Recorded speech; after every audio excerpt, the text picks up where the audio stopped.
This is the way that we bring it down. Down, down, down. Down, down, down. Down, down, down. Down, down, down. Down, down, down. Igniting the fire within you. Exalting the melody of freedom. These are the things that will bring it down. Down, down, down. Down, down, down. Down, down, down. Down, down, down. Down, down, down. So gather the faithful. Tell everyone to stand and shout loud. Shout loud. Shout loud. Let's bring it down. Let's bring it way down. Let's bring it down. Let's bring it down, down. Let's bring it down. Let's bring it way down. Let's bring it down. Let's bring it down, down. Down, down, down. Let me tell you, it's in the air. Joy is in the air. Love is in the air. Can you feel it? What it feel like? Freedom. What it feel like? Don't sleep on it, brother. You might get left, sister. Can you feel it? What it feel like? Freedom. What it feel like? Justice. No need to be counted, cause I am down. Down, down, down. Down, down, down. Down for the end of racism, for the end of bigotry, cause I am down. For the end of misogyny, that's right. For all the isms out there, just down, down, down. Let's bring it down. Rise up, people. No more foolishness, and let's bring it way down. Riding the river of change into the cries of contrition. This is the way that we bring it down. Down, down, down. Down, down, down. Down, down, down. Down, down, down. Down, down, down. We are the children of Eden, dancing and celebrating freedom. We are the ones that must bring it down. Down, down, down. Down, down, down. Down, down, down. Down, down, down. Down, down, down. So gather the faithful. Tell everyone to stand and shout loud. Shout loud. Shout loud. Let's bring it down. Let's bring it way down. Let's bring it down. Let's bring it down, down. Let's bring it down. Let's bring it way down. Let's bring it down. We've got to bring it down. Down. Stand up and shout. Stand up and shout. Rise Accountability starts now. The Eric Dawson Radio Show. Yeah. Rise up.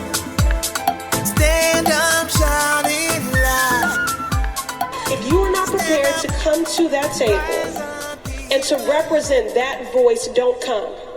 Because we don't need any more brown faces that don't want to be a brown voice. We don't need black faces that don't want to be a black voice. We don't need Muslims that don't want to be a Muslim voice. We don't need queers that don't want to be a queer voice. And if you're worried about being marginalized and stereotyped, please don't even show up.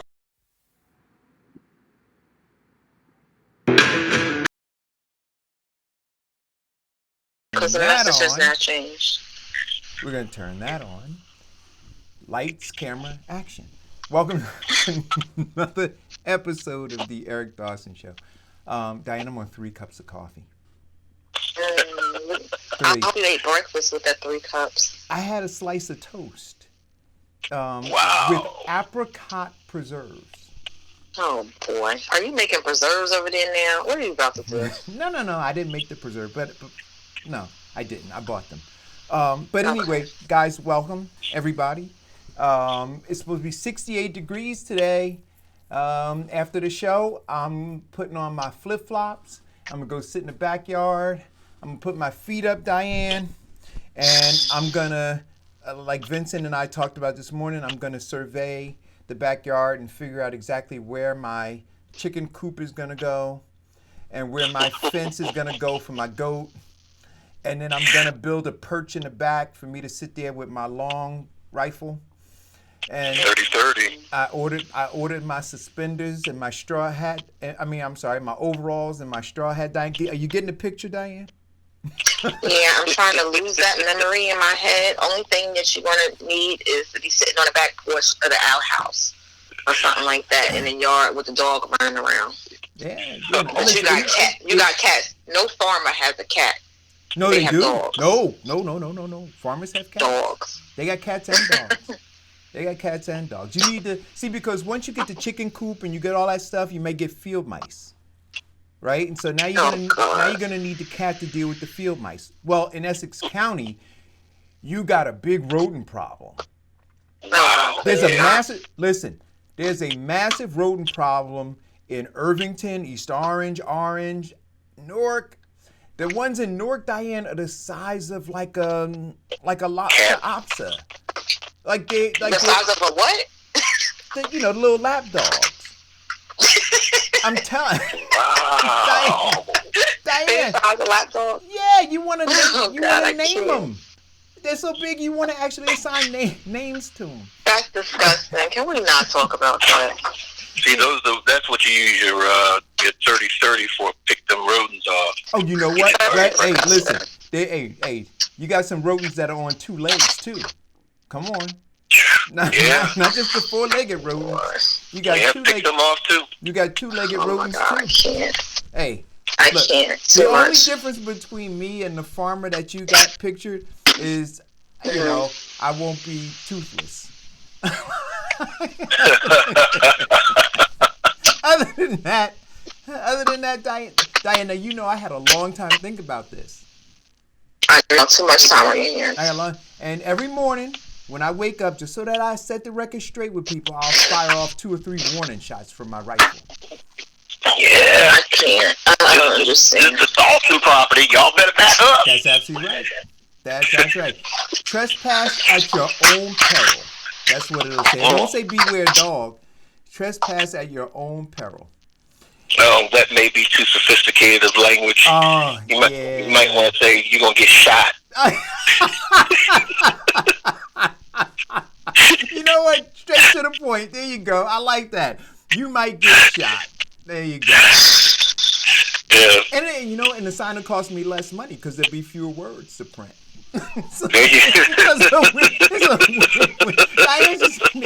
Diane, 3 cups of coffee. This is what happens. Somebody's got to. I need a monitor in the morning. If I don't have one, then I just keep pouring. What time did you have your first cup? I got up at 3:00. That's what I thought. Yeah. And what time did you have your last cup? Are you sipping on that right now? Right here. Now, I said I had 3 cups. This is a full cup, so this is my 4th cup. I haven't. 4th cup. Oh my lordy. But I know. Diane, he's ready to win the Kentucky Derby right now. Barefoot. Well. I'm winning barefoot. So. Anyway. So what are your? Yeah, please. What are my thoughts about what? What are your thoughts about? Let's start locally. We're in locally. Which one is it? It doesn't matter. No, it doesn't matter. Let's go. Let's start locally. Okay, so Newark, Raz Barack, the mayor of Newark, is now giving out $1,000 for people to pay their rent that are struggling due to coronavirus. So what he's saying is you can use $1,000 and you can use it to pay towards your rent or pay towards your utilities. Okay. So I got a couple So questions. what are your thoughts about that? Top line, I agree with former presidential candidate Yang, who talked about universal basic income, right? I believe that there needs to be a safety net, a level to which no American goes below in order to be able to live with dignity, right? So what I don't know is how he's going to pay for it. Okay. Does he indicate in that article how he intends to pay for it? He does. Okay. He states that he received money from the federal government in housing, and $1 million he's going to use to create the emergency housing assistance fund for low income residents up to $1,000. Like I said, to pay rent and utilities. It's a one-time assistance program. They said the money is being paid for through the federal HOME grant, and possibly some dollars that are coming from the city's housing trust fund. And the trust fund is what was funded when you had all of these builders come in. Remember, we talked about this a few years ago about there is a requirement when you do new housing that you have to have a certain percentage for low-income housing. Right. But if the developers decide that they don't want any low-income housing inside of their new developments, then they pay a stipend towards a fund. And that stipend goes into what they call the City Housing Trust Fund.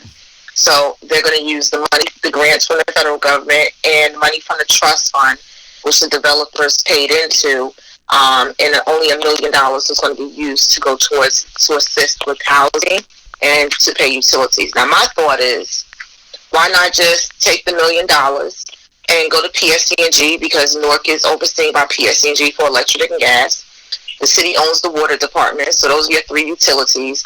And say that we're going to put the money towards the utilities so that people don't have to get a bill this month or next month, or their bill is cut in half, whatever their bill is, to go towards that. Because if you give it to them and you only stipulate that they can only use it for housing and they can only use it for utilities, then the money is going back to the big corporations. Whether it's the city, it's going back to PSC&G, or it's going back to the landlords. Right. So, which So is part of basically why the recycle their federal money. government, when they issued the relief package, which I continue to call the disaster relief fund, they were saying that money wasn't to go to pay those bills because it doesn't stimulate the economy, right? So if He missed the memo. right, so I want to understand what his goal is. Right? If the goal is, so let's look at the different things that are going on, guys. In Newark, you got all these businesses that are shuttering right now. Literally. They're closing down, never to reopen again. They need a major shot in the arm. And that shot in the arm could come in the way of $1,000 stimulus from the city if he was going to do it. And then those people could take that money and support local businesses. But if you're going to take that money, like Diane just said, and all you're going to do is put it back into corporations, then it does nothing for the foundation or for the backbone or the spine of your city, which are your small and local businesses. That needs to be his focus. They need to work with the governor to provide relief, right? Which is what they were doing, right? Moratoriums on evictions, moratoriums on rent payment, moratoriums on all those things, but not to give money back. See, my 3 cups of coffee are kicking in. Not to give money back to these people. What is wrong with him? To the corporation. The corporations. Not to give money back to the corporation. But see, he's a well, Not the I fact tell that you what. nothing's wrong with him. It's the simple fact that what he's doing is just basically recycling the money. It comes back to him either way. He's a shallow thinker, right? And so his inability, but see, this is where, like, you guys need elected officials who can be creative thinkers, right? And he's not a creative thinker. So he takes this, some low-level person, or maybe high-level person, but low-level thinker in his administration said, hey, you know what's a good idea? And he said, what? And they told him, and he said, okay, let's do that. And so now that's what he's going to do. But I'm telling you, it's going to be harmful to your community. Right? But for him, let's be clear. For him, is better than a turkey, right? Because he can guarantee for these $1,000 that he's giving out to these people, because they're not thinking long term. They're just thinking, oh, the mayor's going to give me $1,000. Oh, what a great. And if you go and read the feed, people are going, oh, he's doing such a great job. Oh, he's so wonderful. Keep it up, Mr. Mayor. You idiots. You idiots. Don't you understand what's happening? Your neighborhoods are rotting because every business that dies, every single business that dies in your community, right, just means that your community as a whole is dead. And he's doing nothing to salvage that. Right? PSE&G don't need it. They don't need it. I mean, it's kind of like those colleges, right? With those billions of dollars of endowments that were taking stimulus money. That's like PSE&G. So now they're going to take your $1,000. They need your $1,000? No, that local business around the corner needs your money. Right. Come on, man. Wake up. Wake up. Have a cup of coffee with me. Call me. Call me. I won't charge you. Have a couple of cups of coffee to catch up with Eric. Call me. It's an idiot move. Yeah. It's not the best. Well, it's not the best allocation for him. Of funds. No, it's not for him, but we're not talking about him, and we have to say it's an idiot move because it's an idiot move, and it doesn't support the people or the residents. We say he's like Trump? How many times did we say that, right? So he's like Donald Trump. So it's like you said, it's not an idiot move for him. It's a great move for him when you're thinking me, right? Just like the guy at 1600 Pennsylvania Avenue. Every move he's making is about him, not about the people. That's right. See, I'm saying, what about the people? See, because some of the people who don't need that $1,000, they still need to live in that community. But when those businesses shutter, the community is going to falter. And guess what's going to happen to property values? Hello. See, they're going to go down. They're going to go down. You understand what I'm saying? It's going to be a ripple effect. And PSE&G and those other, they don't need the money. Right. It's a misallocation of funds because basically what you're doing is you're just funneling the money through the people to give it back to the corporation. And that's what people don't understand. People say, oh, well, it's a great thing. He's sending us money. We can pay our bills. However, he controls those industries that you're talking about, PSE&G and the water company. So all they're doing is giving the money back to them. And they'll say, oh, well, we'll write you, PSE&G, we'll write you another check for your next campaign. We'll give you the money back in another way. Mm-hmm. Exactly. Moving money around. It's not helping, like you said, it's not helping the small businesses open up. It's not helping economic development in ways that they can do curbside or come up with ideas to make sure that their businesses are able to open up. It's not doing any of those things. So he's not talking about economic development and pouring money into that to help these businesses of various different types of industries open up and do whatever's necessary for social distancing. He's not even talking about that. He's just about filtering money from one hand to the next. Yeah. See, the legal term for that is called washing your dollars. That's all he's doing. He's just taking dirty money that he's got from shaking down corporations and giving it to them that goes back to the corporation, and then he just turns around and shakes them down again. So it's a great move for him. For like you said, for the small businesses, the mom and pops, which are pretty much the backbone in all of our urban communities. You know, the bodegos, all of those stores that right now are hurting. You know, why doesn't he do something to actually give them some assistance? You know, like give people some real money.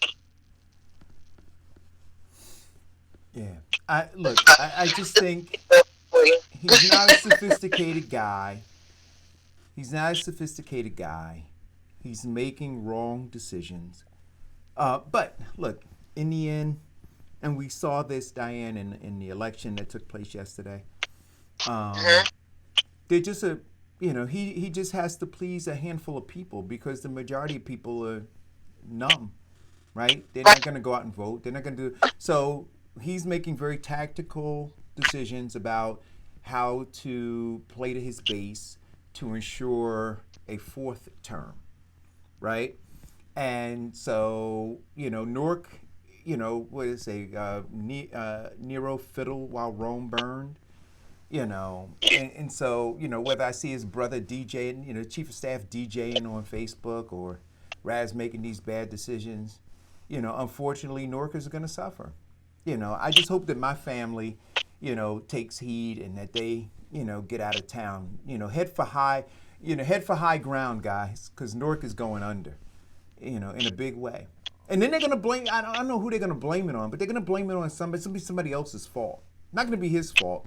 It's because I don't know that the people who vote for him are sophisticated enough to understand the moves that he's making and how they're having an adverse effect. See, because it'll be a trickle-down thing, right? And so because they won't see an immediate thing, they say, it couldn't have been Rise. It has to be somebody, maybe the governor did something. Oh, no, guess what? It was Trump.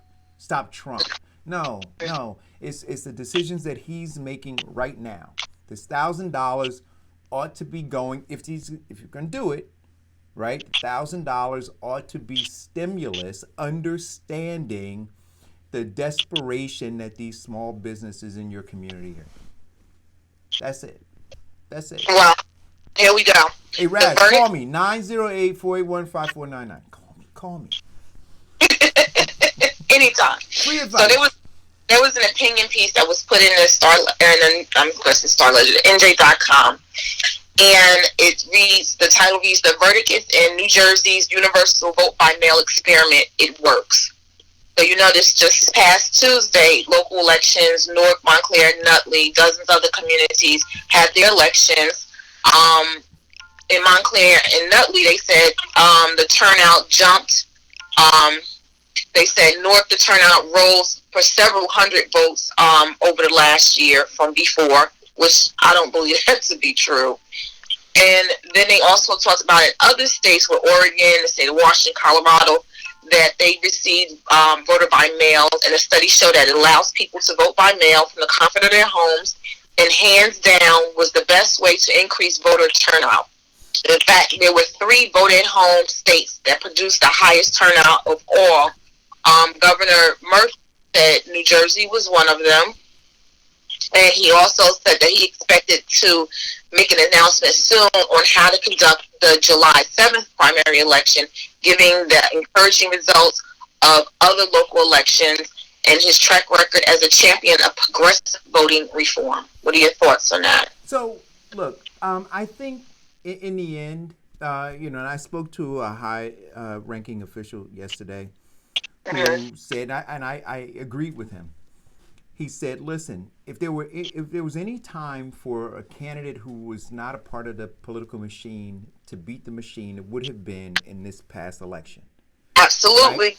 Right? Absolutely. And it showed for all of the loud-mouthed people who run election after election, and lose, and they blame it on money, they blame it on the machine, they blame it on everybody but their lack of a political base, right? So they blame it on everybody else.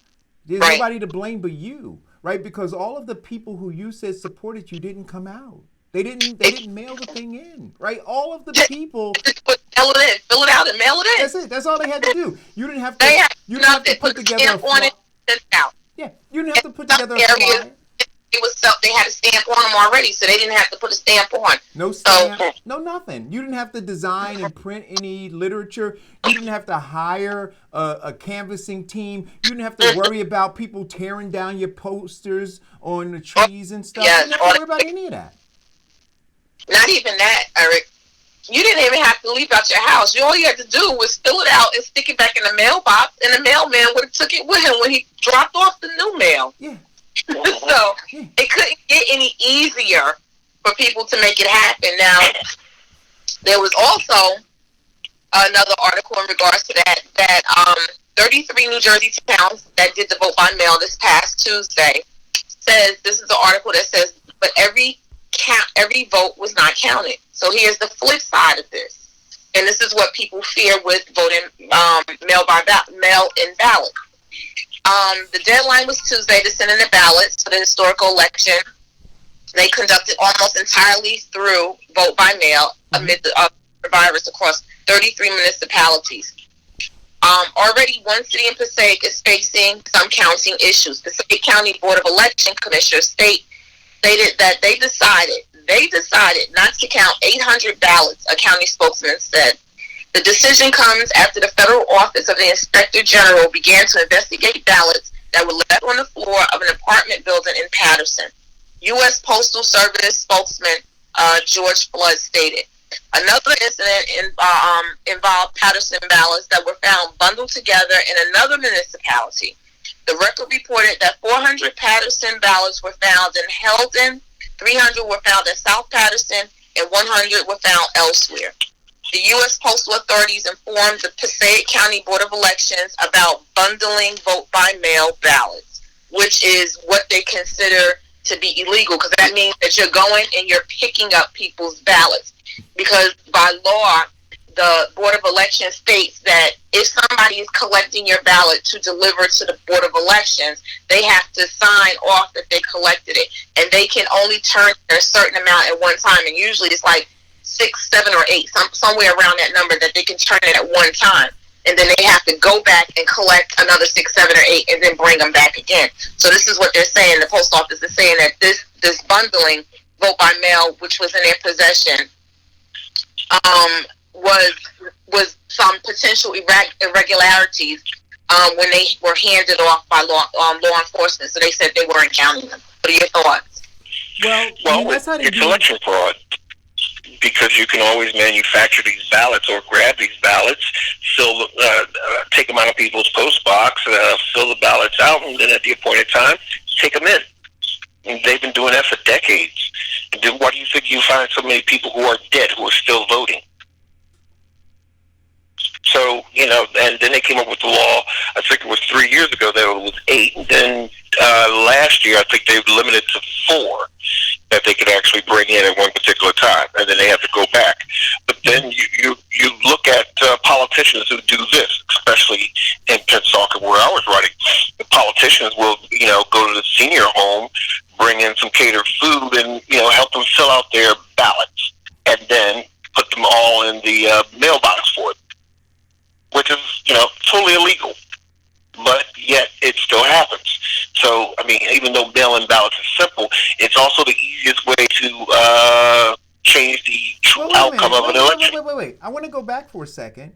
You just made a statement which I'm not sure is true.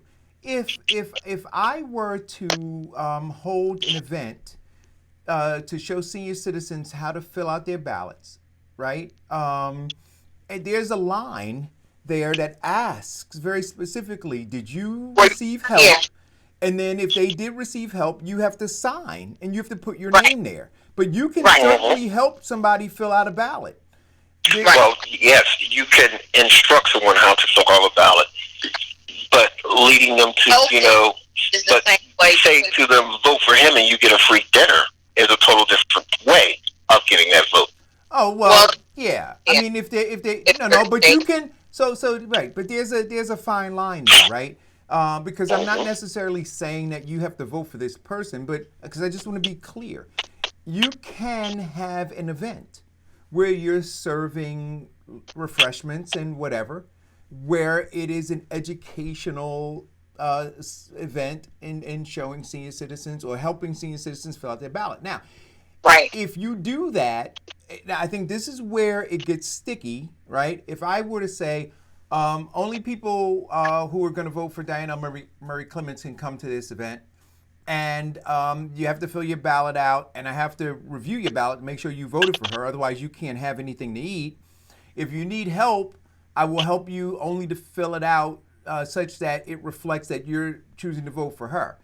But if you had... That's quid pro quo. No, but if you had an event, so let's say you had an event, you had 50 or 80 seniors there, and 2 of those seniors voted for Eric Dawson, and the other 78 voted for Diana Murray Clements, then it wouldn't be an issue, right? As long as, so I just want to be, because when you make a broad statement, I just like to bring some clarity to it. You can have an event, just like you can go into a booth, right? You can go into a booth with a senior citizen. If they request that you go into a booth with them, you can walk into that booth with them. Or they can request a worker at the polling site to come into the booth with them. Where the problem comes in is if you have a challenge, not a challenger, but one of the what do you call them, Diane? The other workers at the election. Observers. They're because they would. Oh. Yeah, Oh.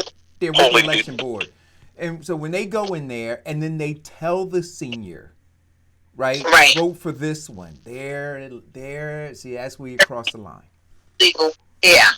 So basically, what has happened, and I've seen it before because we've had an issue in Union County, was a particular person that was being elected, was a candidate, helped seniors fill out the ballot, and when he helped them fill out the ballot, they filled it out with the same color ink, not being blue or black, but something that really stood out and crazy. So that was an issue.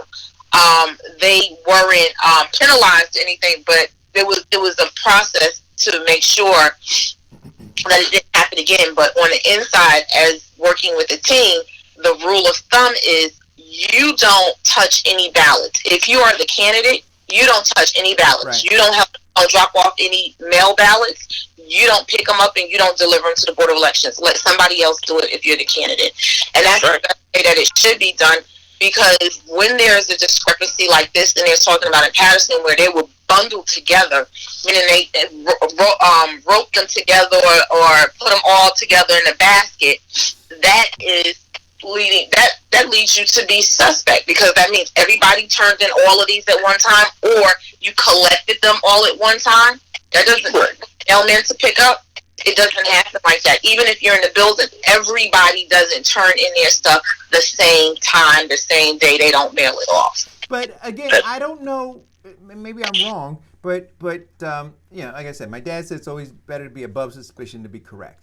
So it may be okay to do it, but like you said, it's suspicious, right? So because I don't know if I'm a campaign coordinator and I've canvassed a building and I spoke to 50 residents who said that they want to support Diana Murray Clements, and so then I go further and say to them, as a campaign worker, you're going to get a ballot in the mail.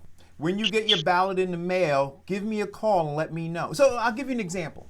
No, you keep going with that, right. Because keep going. It's legal. So keep going. I say when you get your ballot in the mail, if you believe you're going to have a problem filling it out, if you need help filling it out, just give us a call. We're happy to assist you. Right? That's now the person has already said, because I'm campaigning, right? Because if the person said, "Oh, I'm voting for Vincent Squire," oh, thank you very much, I'm not going to follow up with them, right? Now I may tell them, hey, listen, please make sure you go out and vote. But I'm sorry? Quid quo No, pro. No, it's not. Yeah. No, Vincent. See, I want to be clear. See, that's what I'm saying. Because now I'm going to tell you, and that's why I was backing up from from giving you a theoretical to something we actually do in campaigns. So this is what we do.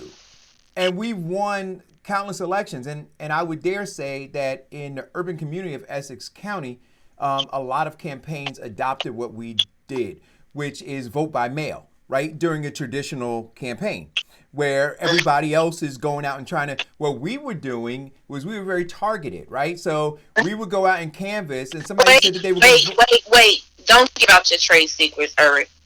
Yeah. They have to earn stuff. Well, you know what? I wish everybody would do it, though. I literally do, because then you get more people voting. So anyway, the point that I'm making is yes, but you also get more people voting against you. Right, but the point that I'm making is this: if I knocked on Vincent Squire's door, and Vincent Squire said that he was going to vote for me, and then I said to Vincent, "Listen, vote by mail." Right, and then you don't have to worry about going to the post office. Going to the polling place. And he said, "Okay." And I say, "Okay, Vincent, you know what? Here's what we're gonna do. Right? You're gonna fill out this application. It's an application to vote right for a ballot, for mail-in ballot. You fill out the application. You send that in. You're gonna get something in the mail, Vincent. It's gonna come in about 3 weeks. When it comes, just give us a call. Let us know it came. Now, if we don't hear from you, I'm gonna call you. Say, Vincent, did you get it in the mail? Now, if you got it in the mail, I'm gonna ask you, Vincent, do you need help filling it out?" Right. There's nothing illegal about that. And now, That's if you all. said to me, no, I don't need any help filling it out, I can even ask you, I could say, listen, Vincent, I know when we knocked on your door, you said you're going to vote for Mr. Dawson. My hope is that that you support Mr. Dawson's candidacy. Yeah, if you say you're going to vote for us, then there was absolutely nothing wrong with that. Yep, still legal. Yes, but if you say that, who are you going to vote for, and he says, well, I'm voting for Vincent Squire, and you never follow that phone call, that's quid pro quo. No, it's not. No, it's not. No, it's not, Vincent. We're not doing work. We don't get paid to campaign for other people and pick up their supporters' information and bring it back. That's their job. Everybody's out for their own candidate. It is not quid pro quo. True. Well, no, if you're giving them something for something, it's quid quo pro. That's what it actually means. Hey, I'm helping you with this service for the simple fact that you're voting for my candidate. We didn't give them anything. The Board of Elections mailed them the ballot. So what Vincent is saying, Yes, and I'm but you're disagreeing with you. giving I them don't want the to stay service on of this. helping them I don't fill want it to stay out. on this too long. But that's like you saying to me, Vincent, if the person says, I'm voting for, I got a shirt on that says, vote for Diana Murray Clements. And the person over there says, I'm voting for Vincent Squire. But if you pick up my neighbor's ballot and take it downtown because she's voting for Diane, you have to pick mine up too, even though I'm voting for Vincent. That is not true. Quid quo pro. Something for something. I'm going to have to F and move on. Yeah. Yeah. So, to Esther. So the next thing. So you didn't see this, but this is okay. So we'll go with New Jersey. The New Jersey gym owner who defies the coronavirus lockdown and plans to reopen on Monday. So there's a gym owner. There's always some vigilante people that want to do what they want to do. And he says that it's his right. He's in Belmar. Says that it's his right to open up Adela's Gym, which he owns, and his name is Ian Smith. And he's going to go against what the governor's orders are at this time, because the governor did state a couple of days ago that starting Monday that more non-essential businesses would be able to start opening up. But the gym was not on that list. So what are your thoughts on that, Eric? So a couple things. What is the difference between a gym and a grocery store? What's the difference? People are really sweating and throwing their sweat around and Unless stuff. you can show me science, though, that says that because of the sweat, there are more germs. Then we talked about this before the show, Diane. Mm-hmm. I go into the store. I went in yesterday, and I want to talk about this flyer that I sent you guys, where some store owners said that they're not going to let people in who don't come in there with gloves. I think it's absolutely absurd. But I go into a store and I picked up a bag of barbecue potato chips, and I turned them to the back to see how many calories and the salt content and everything, and then I put it back on the shelf.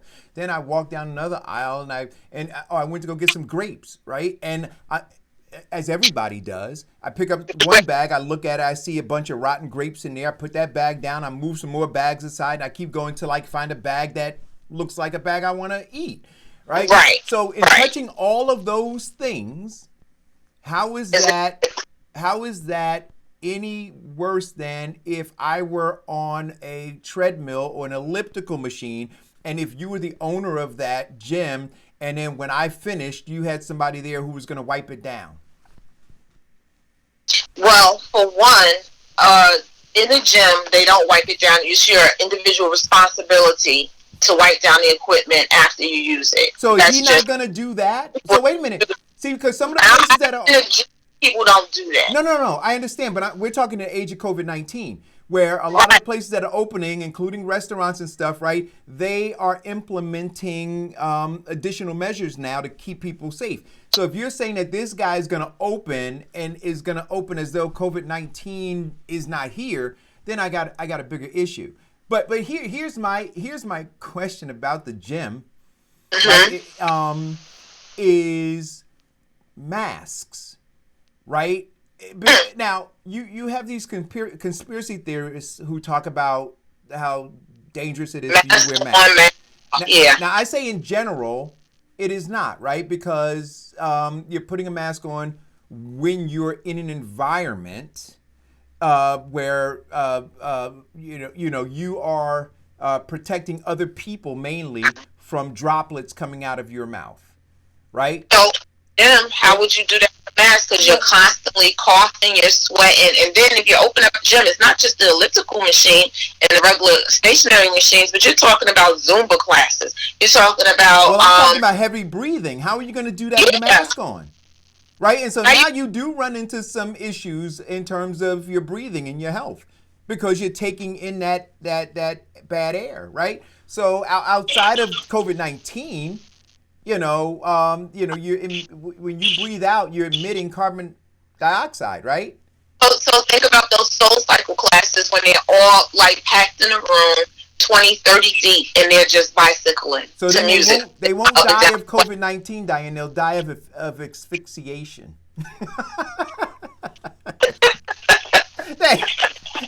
Well, the other thing that you have to consider with the gym is ventilation, especially since they're saying that it's from it's airborne. Those droplets are airborne from 8 to 30 minutes in poorly ventilated places like elevators or gyms that don't have HVACs that can actually handle that level of breathing.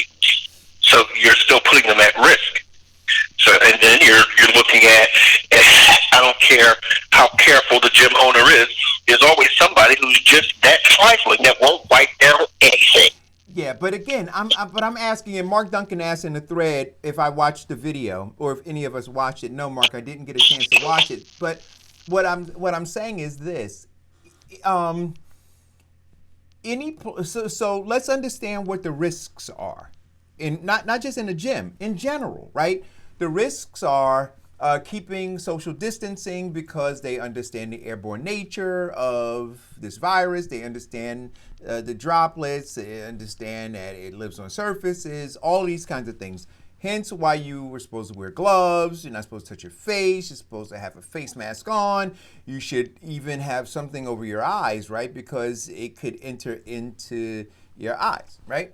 So if we start from there, now you look and say, well, if I can go into another place, like a nail salon, right? Be around other people, sit down, touch the chair, touch magazines, touch all these things. If I can do that, if I can go into a grocery store, if I could touch stuff, then I'm saying, what is the difference?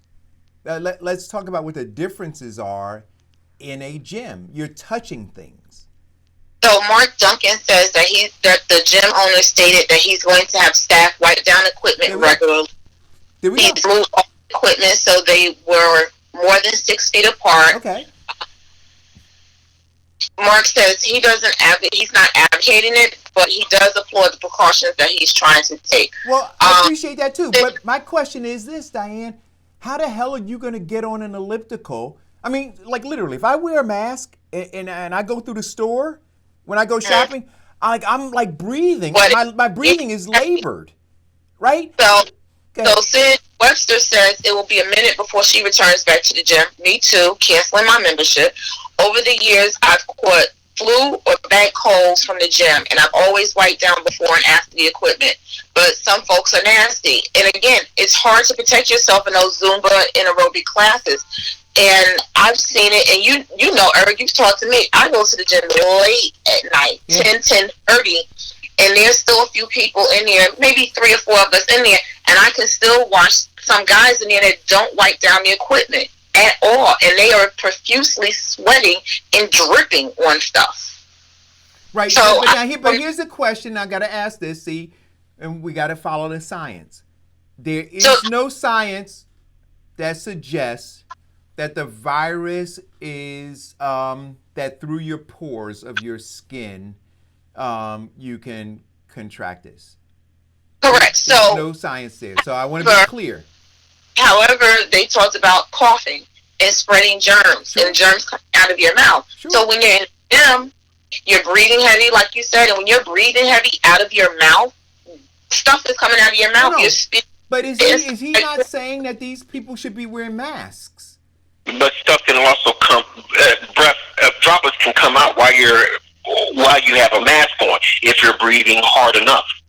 But you also talked about previously when Farrakhan was on, we talked about hairstylists and barbershops, about stuff being able to come through your pores, but not only through your pores, but through your hair follicles. Right. So Right, you but got there's no that's science. the difference But I wanna, between going to a gym and going to the grocery store. You ain't sweating through your hair while you're going through Right. line. I mean, there is some intensity going on, but not at the level that you are when you're in the gym but let's working be out. clear. There's no science that supports the fear or concern that through your follicles or through your sweat glands you can transmit this virus. What I'm You know, saying, I think would be a better alternative, and this is when we talked about pivoting with businesses, to change your gym into more of an outdoor area space where you could be outside in the air and do outdoor aerobics or whatever it is, and then maybe transitioning over to bicycling and stuff like that, where you can have that 6 feet apart distance from each other and still get the exercise that you want. Mark Duncan also says he also believes that because his people are members, that the law doesn't apply since he's supposed to be close to the public. Because they are members, quote, he doesn't think that falls in the definition of public, which is stupid because public people become members. Correct. It's not a private membership. You have to first be in the public before you be a private member. So that's Correct. Stupidity. I don't know. But I do like the outdoor concept that you had, Diane, with, and I think either that or people just go on Amazon and get the $112, Joe Weider gym set and make it happen on a bicycle. Right, but people also, the reason why people go to gyms is not so much of the equipment, because they could buy the equipment and put it in their house if they have a space, but it's also about the camaraderie of watching other people work out and make you work out harder. Even if you don't have a verbal conversation with the person, it's just the fact that they're in the area, in a space that you're there, walking, same purpose, to lose weight, to stay healthy. Well, that's true, but, some people are getting away from that. That's why Peloton sales are growing. Peloton stock is growing, too. Exactly. So, I mean, and then, I go to the gym, too, and there's a level of voyeurism involved with that. You see how do they get their arms like that? You're checking out the exercise and the technique. Yeah, that's fine, too. some people are checking out glutes. Oh, yeah. Oh man, I tried it. Let's see. I think I got a caller. Caller, go. How you doing, Eric and Diane? Good morning. Just weighing in on that gym membership thing.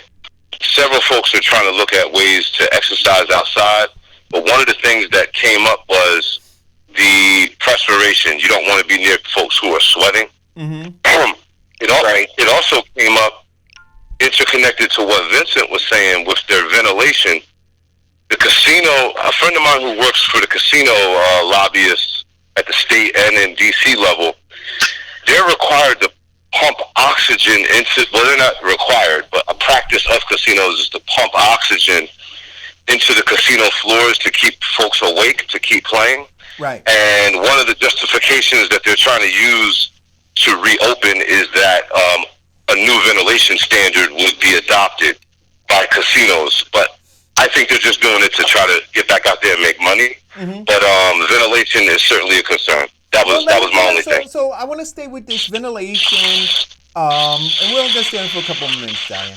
The ventilation, the sweating, all those things. Now, I had a conversation with you, and I told you that I don't know what it's called, but it is I have very active sweat glands, right? So, what if we were on a plane, and in that plane, right? You've got that recycled air.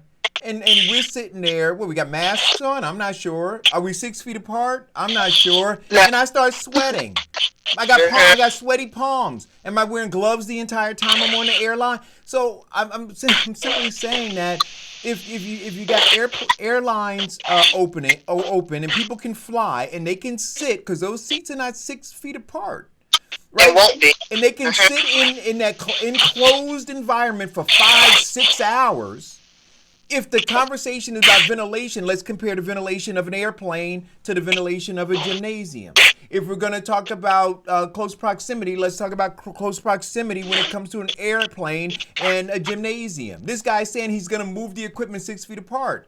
If we're talking about sweating, well, if you got sweaty palms, right, and people get them, and you happen to touch down on a seat, or you go to use the bathroom on the airplane, somebody else is going to touch that same handle. There's sweat there. So I think that we got to be really, really careful. Like I said, my only issue is for the person going to the gym. I want to know how you're going to survive cycling or on an elliptical or doing Rumba or whatever it is, Zumba, and you got a mask on. I think that you're going to faint because I don't think you're going to get enough oxygen. So I think that's going to be the bigger hurdle for you, not coronavirus. That's true. So while we're up businesses and the economy, stay on, Shay, because you can have some input on this one. While they're opening up the businesses and they're talking about opening up the economy, and this all hinges on school safety. So what they're saying is, if we reopen the economy, how do we make the schools and colleges safe beginning in August? How are you going to tackle this problem, like in workplaces, businesses? Mute your phones. Thank you. How are you going to tackle or fix these problems, like in the workplaces, businesses, the sports arenas? What's the possibility? What are your thoughts? Because I talked to my daughter, and she's talking about now in her school where they're possibly going to, of course, cut the classrooms in half, from 30 to 15, and she has enough space in her building to be able to allocate the space for classroom sizes of 15 students and one teacher and have them spread out enough so there's enough space in between them. However, when you're dealing with little kids, kindergarten, 5, 6, 7-year-olds, the first thing they do, they're loving kids. They want to touch you. They want to hold. They want to hug you. They're touching each other. They're digging in their nose. They're touching their lockers. They're on their desk. They're touching pencils. They're touching. They're touching everything. So how do you stop them from spreading germs? And then you go down to preschool, babies, the 3 and 4-year-olds. Yeah. They're wiping their snot on you. They got a wet hand and they're touching the teacher, and your kids come back with germs and colds and stuff like that have been passed on in these environments. And these environments are environments where they constantly are wiping down and cleaning their surfaces. So what is that going to look like if you're opening up the nation, but you haven't addressed the school system? Because parents have kids. So who are watching these kids while they're going back to work if the schools aren't open? Here's the big thing. Public schools are nothing but incubators for germs. Your kid may go to school without a germ or having a virus, but you can best believe that they do come back home with those germs. How many times have your child caught a cold from school, brought it back to you, and now everybody in your family, in your household, has a cold? Mm-hmm. So the same thing with the coronavirus. It's difficult, especially, as Diane said, the younger, the preschoolers, the kindergartners.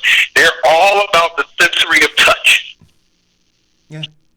Now the other thing is to answer your question, Diane, what I believe has to happen, before we have any real level of safety and security, there has to be adequate testing. I think that there has to be adequate contact tracing, and we have to have a vaccine. We have to have that. Without those things, we are at risk. This is what the science says. I'm not talking about the crackpot scientists. I'm talking about the credible scientists. I'm not talking about those people who are about spreading conspiracy theories. I'm talking about fact-based thinking based on real science. If you don't have, you can't have 20, 25 kids in a classroom, no vaccine, no real understanding still of this virus. We're still learning about it. We're learning as laymen and women, and the scientists are still learning, right? And so to even contemplate opening up, as Vincent said, what amounts to be a petri dish, right? Called a classroom, and then you're gonna put these people in there I think that I think we're setting ourselves up for a really big fall. And I understand why people want to do it. It's all about trying to get the economy back, right? Right. But at what expense? Because if it's done wrong and this thing resurges, and we have to look at this too. When we get into the fall, right? So now we'll be upon influenza season, right? And if we don't do this thing right, because we're talking about opening up schools up in the fall. So now you're going to have an overlap of influenza and coronavirus. That's right.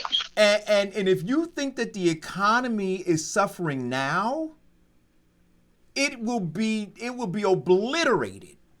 And so, who is it? Ross Perot said it, right? Measure twice, cut once. Think about that. See, because once you cut, you can't uncut it.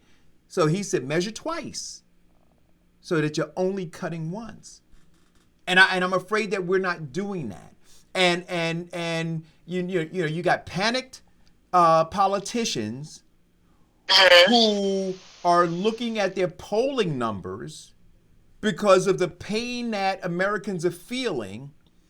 And much like Ras Baraka, who wants to come out with this idiotic idea, they want to come out with these idiotic ideas. But if they had handled business in the first place, maybe you wouldn't have so many financially insecure people. Maybe you wouldn't have so many housing insecure people, Diane. Maybe you wouldn't have so many food insecure people. We've been talking about this on this show for 4 years, but it's been talked about for decades. And none of them have done anything about it. And now they're going to do the wrong thing about it. Again. So Admiral Brent Gore, who is the leading Trump administrator coronavirus testing effort, said that there are 40 to 50 million tests per month available by the fall. We will have 40 to 50 million tests available per month that need to be deployed in a smart and strategic way, depending on the dynamics in the area and in that region. Still having testing, even widely, does not nullify the need that we're going to have to change our practices in terms of sanitation, personal cleanliness, distancing, face masks, and things that are given about the dynamics of how schools are going to operate. Right. But you know what, Diane? But outside of that, and this, I'm going to make it a segue into this flyer. Because when we're talking about schools and how schools are going to operate, we're talking about students who are children of adults, right? And some of the adults don't have it right, right? So we're talking about these kids who are in these households of conspiracy theorists, misinformed, and in some cases just idiotic adults, right? So there's a flyer that a store owner put up, and I'm going to read the flyer to you guys. I posted it on my page. It says, "Do not wear gloves into our store." It says gloves are meant to avoid cross-contamination. For instance, in a hospital, nurses wear gloves to see a patient and then discard them before seeing the next patient. If you are wearing the same set of gloves all over town, you are only spreading germs everywhere you go. Every door you touch, the cart, the supplies, your phone, your car door, your face, money, and change. Do everyone a favor and just sanitize your hands after every stop. Don't wear the same gloves everywhere. Now, the last part of that, I think, makes sense, right? Where he says, hey, do this. Sanitize your hands. Right? And that's what the doctors say. They say wash, sanitize, wash, sanitize. Don't touch your face, wash, sanitize. Got it. But when you say to people that you're not going to let them in the store if they're wearing gloves, then what you're saying, or I'm asking whoever this owner is, I would love him to call in. I asked the question, I said, is the owner suggesting that unwashed hands are somehow carrying fewer germs than gloves that are worn all the time? See, because if I took the gloves off, because you got to understand a person. See, a person who wears the gloves all the time is more than likely the person who doesn't wash their hands. You understand what I'm saying to you? The person who doesn't change gloves, like I have gloves and I change gloves. Amina and we got gloves in the car, we got gloves in the house, we got gloves everywhere, right? And I take them off. And in fact, I said to her the other day going to the store, she said, Baba, put the gloves on. And I said, okay, I got to understand this. Why am I putting gloves on in the car? I mean, to go in the store, sweetie. And then when we come out, I take the gloves off and then I put sanitizer on, right? Like I asked her that question. I said, if I'm going to go in the store and I'm going to touch stuff, here's my rule. If I'm touching stuff, don't touch my face. Right? Because that's the only way it can be transmitted to me. So if I'm using my hands and I'm touching stuff, I can touch whatever I want to touch as long as what? I don't touch my face. And then what do? I sanitize my hands, wash my hands. Now, it didn't matter whether I had gloves on or not. That was a question that she and I wrestled with that the other day. But that's because I'm fastidious about understanding to follow rules. But if I'm a person who's a lazy ass, a trifling ass, a dirty ass for that matter, and I'm wearing the same goddamn gloves all day long, right? Going into different stores, Diane, then I'm not, if I took the gloves off, do you think I'm washing my hands? Do you think I'm that guy who wears the gloves all the time, but you tell me to take the gloves off? But if you go into the store and you have a paper cut, you have the propensity to have a germ get in your hand, but not wearing gloves. I mean, so it's what do they say? Half a dozen this way, half a dozen the other. Precaution. Right. That's what Amina said. She said, you know what? And that's what she said. She said precaution, Baba. She said. You are in no state to be arguing back and forth with her about putting on some damn gloves. Just put the gloves on. I put them on. But I put them on. And then we sanitize your gloves before you get out. Do all of that too. But the idea, guys, I want you to hear what people are saying. They're saying that, firstly, the owner of the store is concerned about the trifling, nasty, filthy person who wears gloves all the time, right? Because he says they don't change their gloves, so they're not sanitary. But you think that same person who now they took the gloves off, you think they wash their hands? And so my question to you is this: in the end, let's assume that person doesn't wash their hands. Are there any more germs that are passed along in that store because the person didn't have gloves on? What an idiotic flyer. Made no sense. It's stupid. I mean, Diane, look. Honestly, people need to follow what their public health administration or the public health advisors are saying in their city, and they're following what CDC is saying, what is the best way health advisors are following. And they should be, and this is where you go back to Raz in the city. When you're putting money towards rent and utilities to go back to the same utility companies, you should be investing in economic development and putting out the same exact wording for every single business and industry. And it should be posted, and it should be mandatory, and you should be able to walk down Broad Street, Springfield Avenue, or any particular street, and see these signs in the window that say, this is the norm on how we're moving with the gloves and the mask. You cannot come into the store without gloves and mask on. You can't do X, Y, and Z, and then there should be something to set up to put aside money to provide these businesses with hand sanitizers, so they have the dispensers at the door. Now, wait a minute. Now, okay, then you got to get the glove and mask police. The government was not going into stores without masks, not gloves. Gloves was not that was not an edict. What was the edict was don't go into the stores. And who said it first? We said it here on the show, right? We said, hey, they should mandate that the stores have their customers wear masks. And then a couple of days later, we heard Murphy and Cuomo say it, and then the edict was passed down. So thank goodness they listened to the show. But so if you're still listening to the show, they never said anything about gloves. Go look at what the CDC says. Go look at what WHO says. They didn't say gloves. They said masks. Right. So that's what I'm saying. Pour that money in sanitizers. You have these other companies that are converting over and providing making sanitizer now. Every industry, every business that is open prior to opening should have a mandate by the city and the health department as to what is protocol and requirements. And hand sanitizer should be visible at the entrance and at the cash register for people to use. What are your thoughts about that, Vincent? That you pump and touch it with your hand, but the ones you stick your hands under and they're automatic With the and it sensor. comes out. Yeah, self-automatic. So I think that's important. And it's funny that you mentioned the monitoring thing, Vincent, because I posted something the other day, it might have been yesterday, on my page about they're going to have social distancing police to help people, not help, to monitor people on the beach to make sure that they are social distancing. And my thing is, they're called social distancing ambassadors that are going to patrol the beaches. And there was an article that was put out by ABC News, and they said in Cape May, New Jersey, the health officers said that they will deploy social distancing ambassadors to the beach and boardwalk to ensure that visitors remain 6 feet apart to prevent the spread of the coronavirus. And here's my thought. If you come up to me about social distancing, you're going to get coughed on. Because you in my space now. Like, enough. Like, I don't need to stay 6 feet away from people because I'm going to do it. I want to be around you to begin with.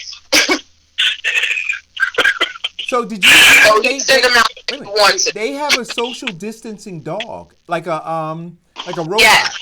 Yeah, well, they have an actual dog that they're training dogs. Like they train them at TSA is training them to sniff out drugs and weapons. They now have them that they're starting to train them to sniff out coronavirus. Oh, you know what? They do. I don't disagree with that. I got to tell you something. Now you know dogs, and I'm sure you've seen stories about this, where animals can smell diseases, right? When I had cancer, Malcolm would spend a lot of time like lying next to me, like cuddle with me, just right there. And they have dogs that can what is the one does something and it causes seizures and whatever, but a dog. Yeah, they sense epilepsy. Yeah. Yeah, So they sense it before you're having a seizure. I listen. I think that you should. That's absolutely right, man. You should have dogs that if they can do that, I think that that's a plus. The social distancing thing. Look, You don't need a dog. All you need is a pregnant wife. They can sniff out anything. all right, Vincent. I'm a you and your sexist. Vincent and his comments about women. Hey, Vincent, I got calls about yesterday. So I'm going to jump on this article that I sent to you, Eric. And this article is about Boozy, who is a rapper, and he admits to getting his 12-year-old son fellatio from a grown woman. Oh, God. So I'm telling you, we're going to talk about this is there was a YouTuber who talked about this particular article. And what they stated about Boozy was that apparently he has some type of issue or something, whether it's with homophobia or with drag queens or whatever, because he spent so much time talking against, my son ain't going to be gay. My son's not going to do this, and I'm going to make sure he does this, and I pay for him to have sex and this, that, and the other, to make sure, and these are young kids, under 12, to make sure that they ain't never looking at no boys and all of these things. And I say that to say that sometimes we talk about stuff that are so important to us because we're fearful of it. So I don't know what it is with you, Vincent, and you and women and all of these comments that you're always making, but they're appropriate. But we'll get to that later because I'm not a psychologist or a psychiatrist, but I do know people spend time talking about stuff that matters to them and bothers them in some particular way. So You're trying to call me misogynistic?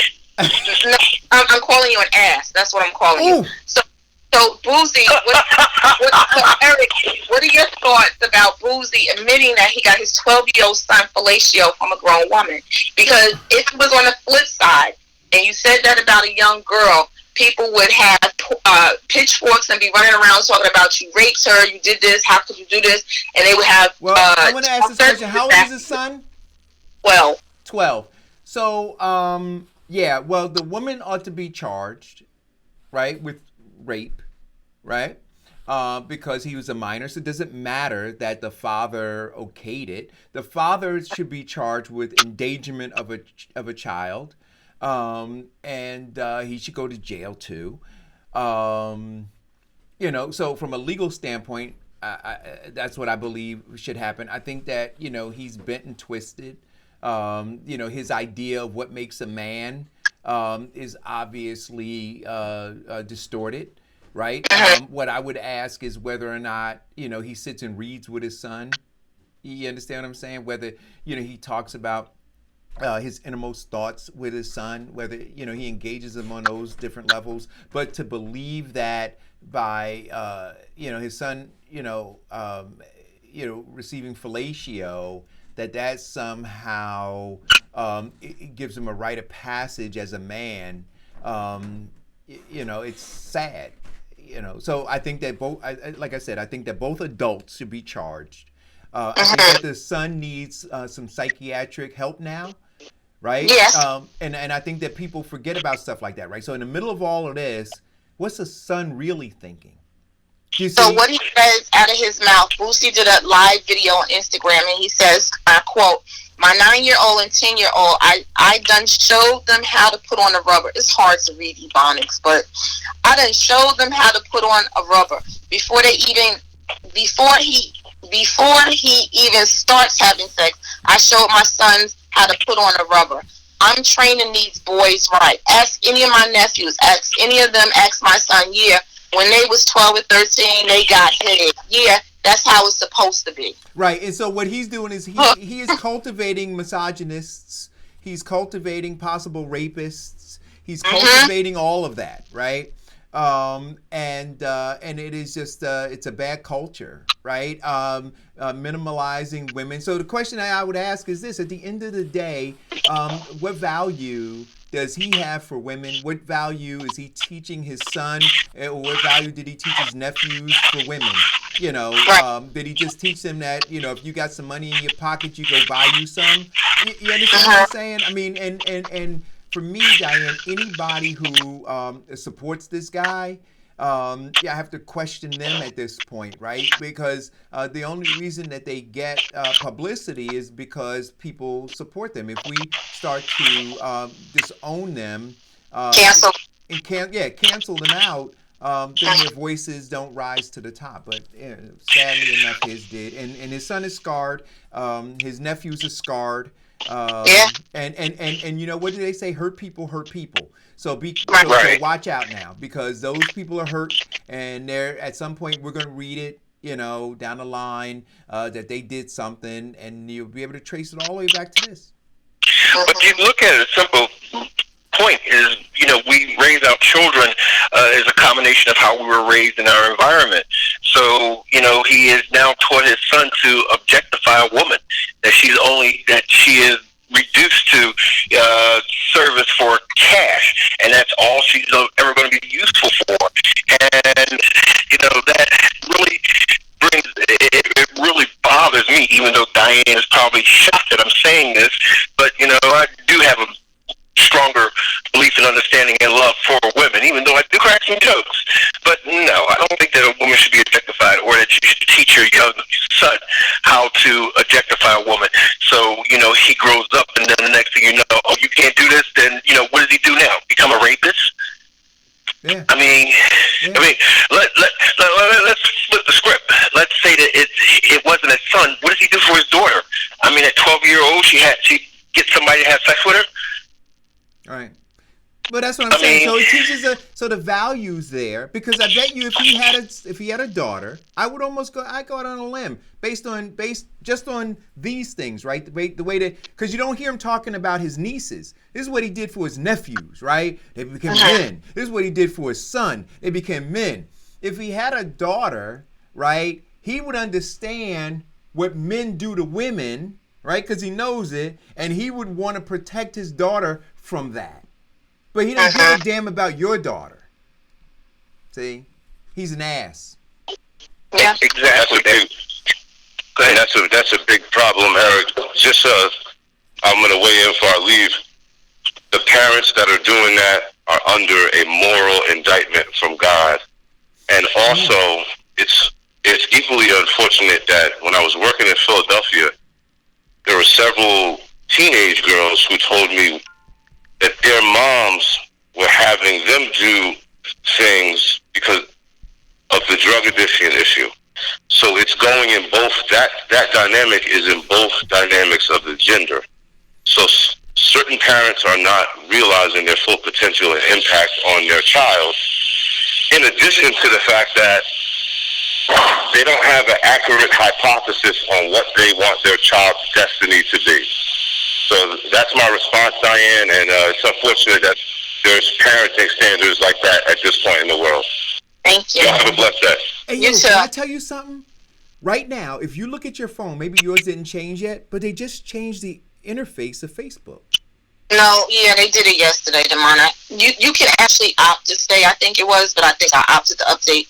I don't know, it's so annoying. Because my phone kept flashing, and I was wondering, like I had Facebook open because I'm watching the show here and trying to read the comments, and it kept shutting down, and I had to reboot it and it shut down again, and then finally I went to go up top on the right-hand side, you know, where you normally see, you know, your messages, and then you can click that little magnifying glass to go to, you know, different pages, and it's gone. They moved it over. Yeah, it's annoying. It is annoying. I'm sorry. I just need some things I just need to stay the same for a little bit longer. No. I'm not ready to change it, but it is what it is. There was another article that I saw, and you could jump in, Eric, if you saw one. Did you see or hear about that we lost 3 R&B legends this past weekend? Little Richie, Andre Harrell, and Betty Wright. Betty Wright. Yeah. The cleanup woman. Yeah, Little Richard, genius, Yeah. sheer genius. And, you know, Farrakhan posted something on his page, and he said that he was appalled that Little Richard didn't get more of a send-off. You know, and I agree with him because he paved the way for a lot of artists, man. A lot of them, you know, but it just shows the level of disrespect, right? And sense of entitlement.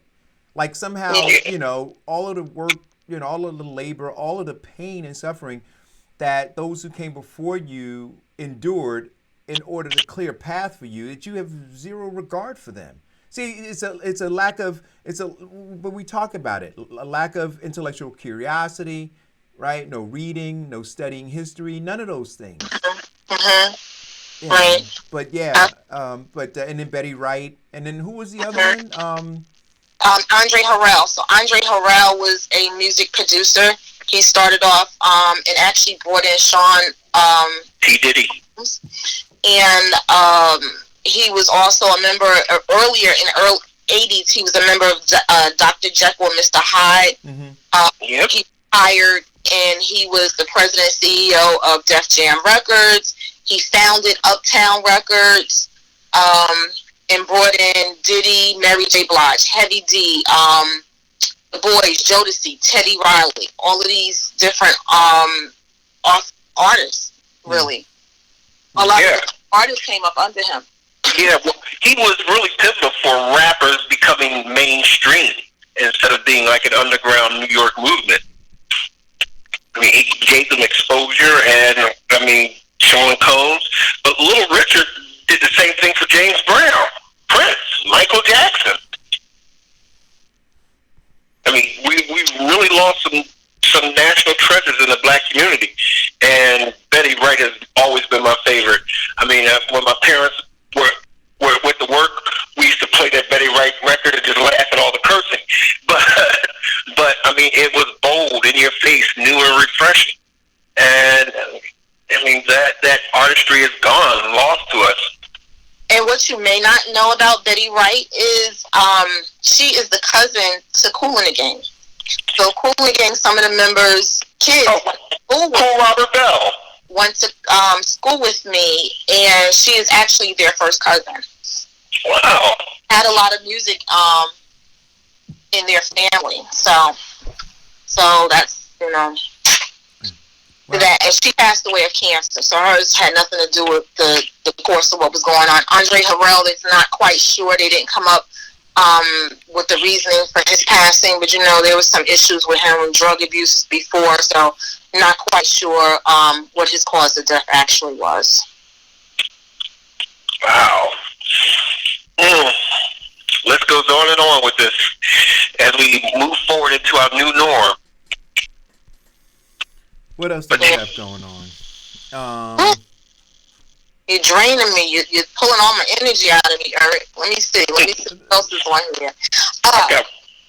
Go ahead, Vincent. Did you hear the latest information on the Aubrey case? Okay. Oh, no, go ahead. Okay, well, it turns out that the killers of the young man, they may have thought he was somebody else.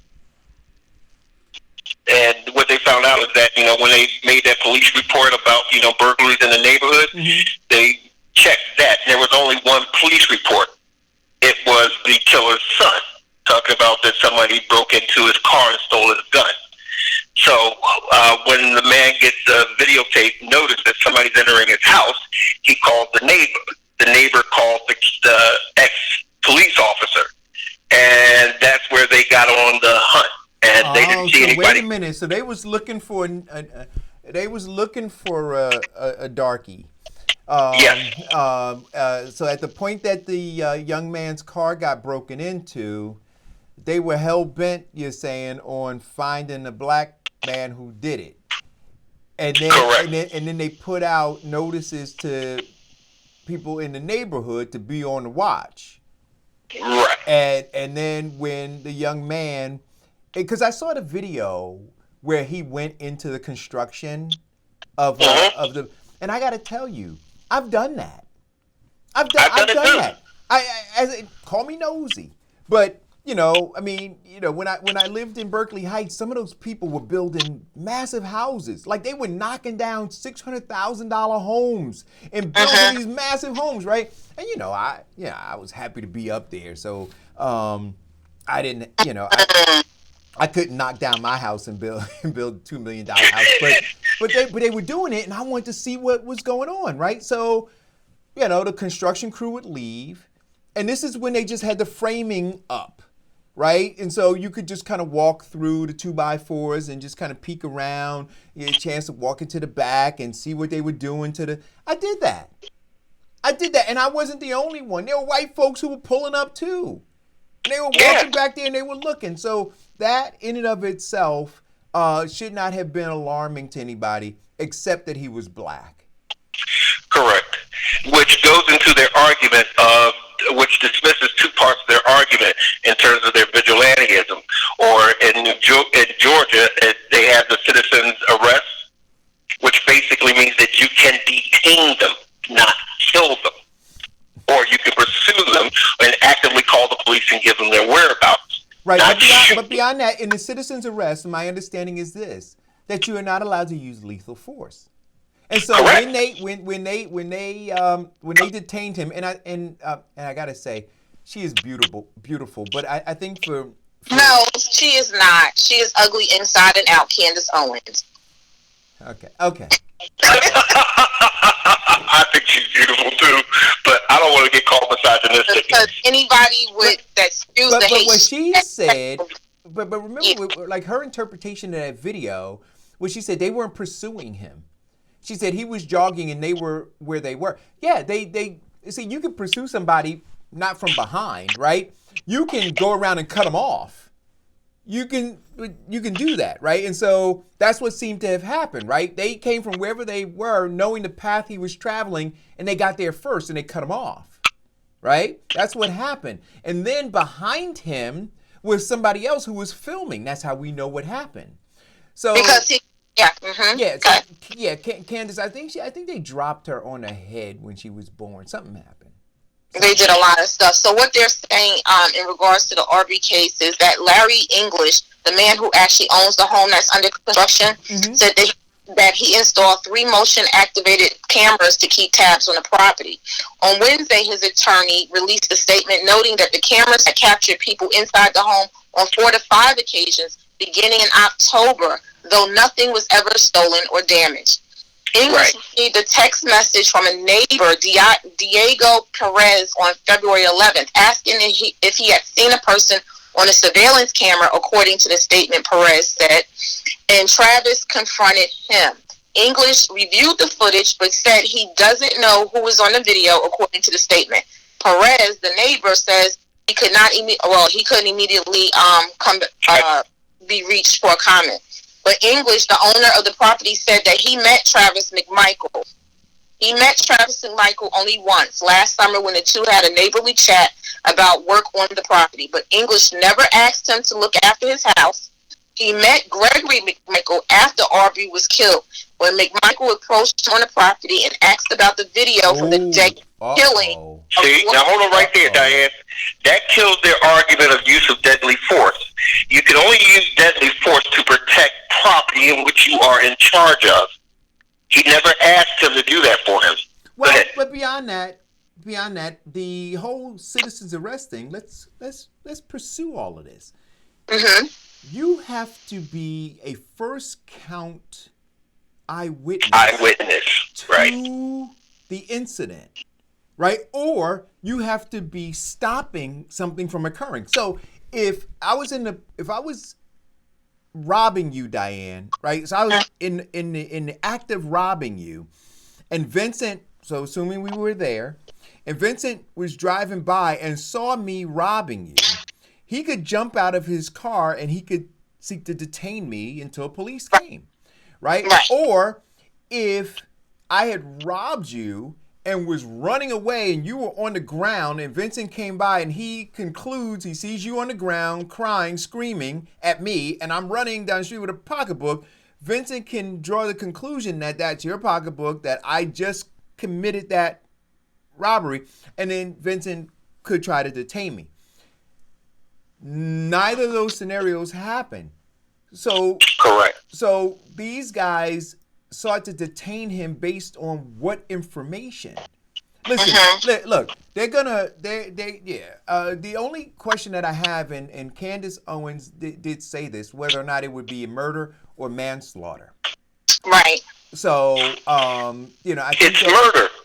Well, in the eyes of everybody, it's murder, but what they may charge him with is different, because then you go back and you look at Trayvon Martin, and he got off. And he was on the phone with the cops, and the cops told him to stay away and let them handle it, and he still proceeded and killed them. And understand, murder is a higher bar. So when a prosecutor goes to file these charges, they're going to want to get a conviction. And so it's a much higher bar charging him with murder. So I'm just suggesting, if anybody from that community is watching, manage your expectations in this one. But no doubt they're guilty. No doubt they're going to go to jail. The question is for what? They may not go to jail. No, looking at Trayvon Martin, they're going to go to jail. He walked away. No, they're going to go. He walked away. His father was a judge. He walked away. This man right here is a retired prosecutor, working for the prosecutor's office. They may very well walk away. No, I don't think so, Diane. I think that. Well, I think they did everything possible to cover it up. No, but that's one thing. See, trying to cover it up. See, when you try to cover it up, you're working. You're playing in your own little pond. Now this thing is nationwide. The entire national spotlight is on this thing. So that's the whole point.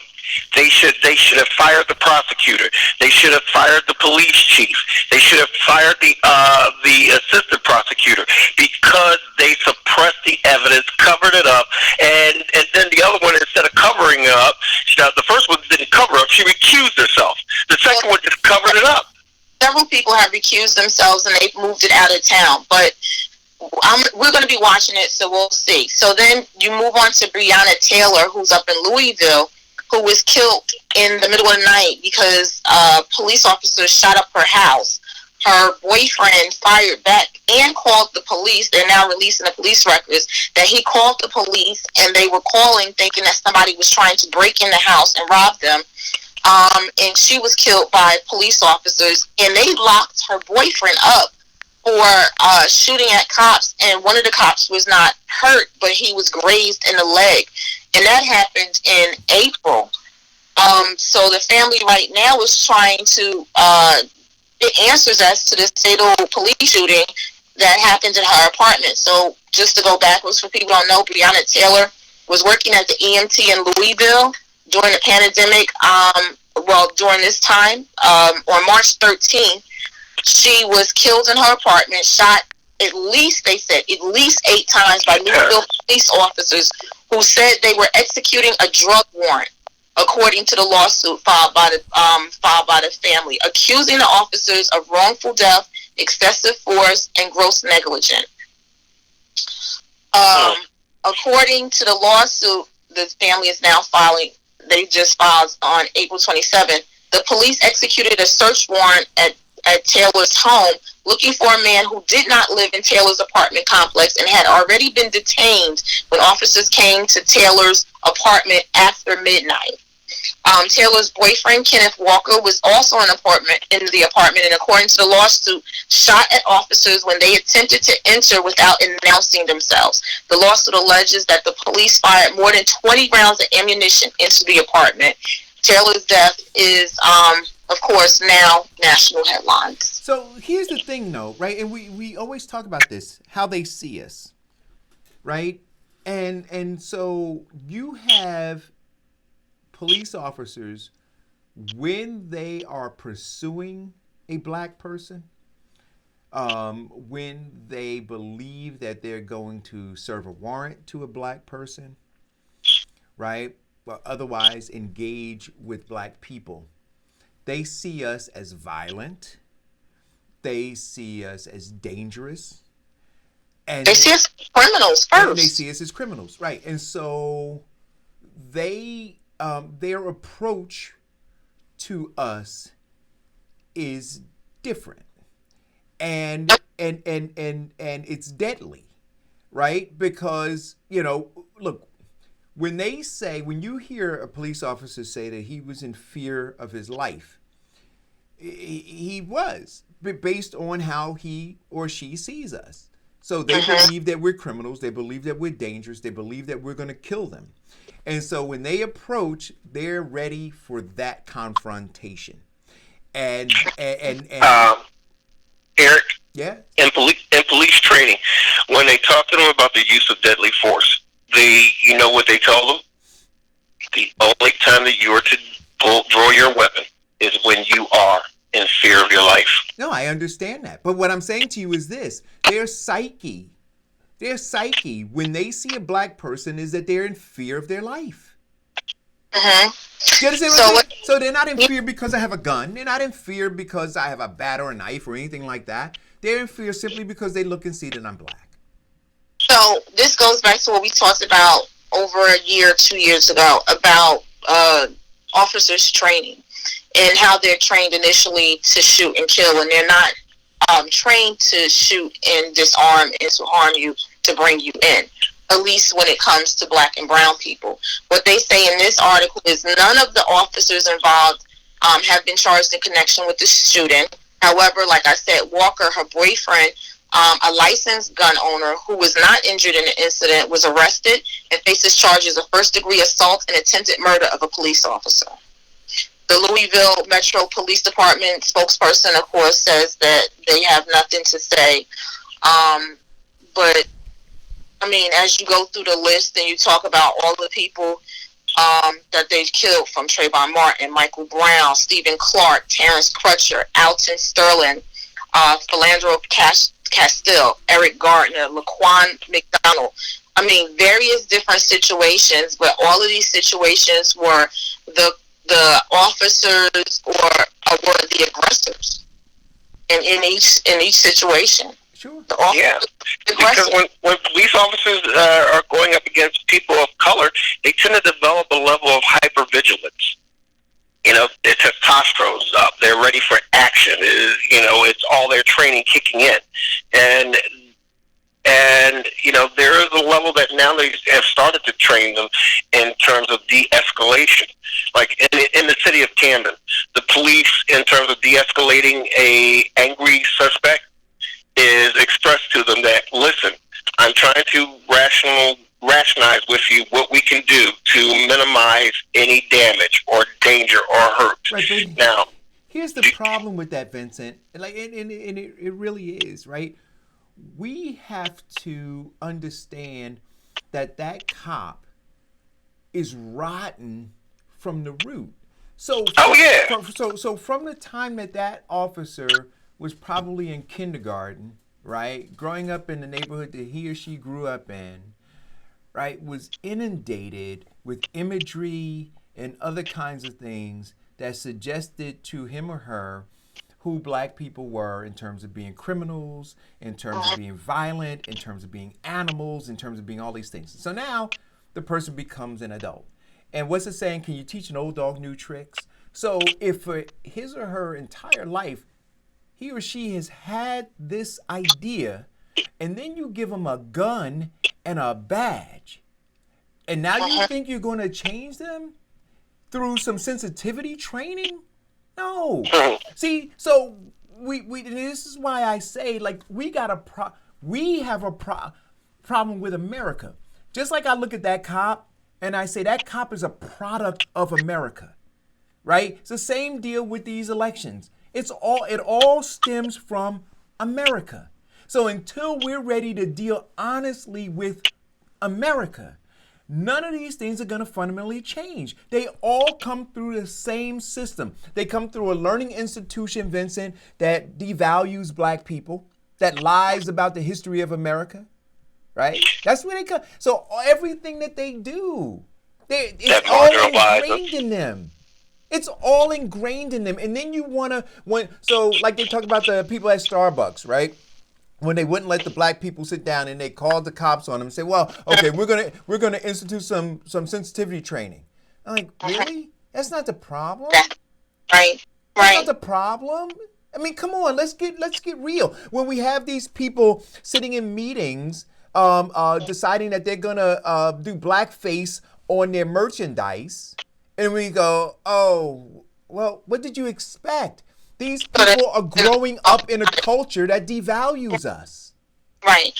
So it actually it really starts from education. So when we go back and we're saying that we are demanding that Biden does X, Y, and Z, we have to be specific.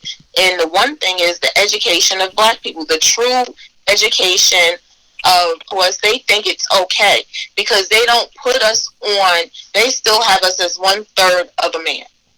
And until they get off of that rhetoric, they're not going to change. I mean, look at it, the difference between this man in his home shooting back at cops, that he believes somebody is breaking in the house, and white supremacists that ran and stampeded the state house with guns drawn. But see, Diane, what you just said, right, in terms of Biden, is 100% correct, right? So if we take it all the way up to the top, there is no real valuing of black people. We are commodity to their wealth, power, dreams, and goals, aspirations. That's all we are to them. That's all we have ever been to them. So somebody decides they're going to run for election, you go find the highest Negro who is the most influential, and you buy them off to go and tell the other Negroes to vote for you, right? That's it. That's it. Yeah.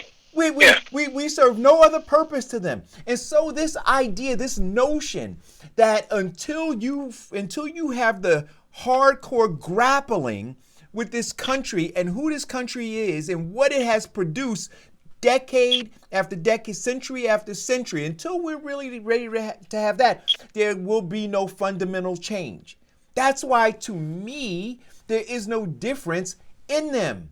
They're all being birthed from the very same. So even when you had an Obama who came, you had to look and say, well, how is the corporation white supremacy? Because at the end of the day, the goal is achieving economic and political power.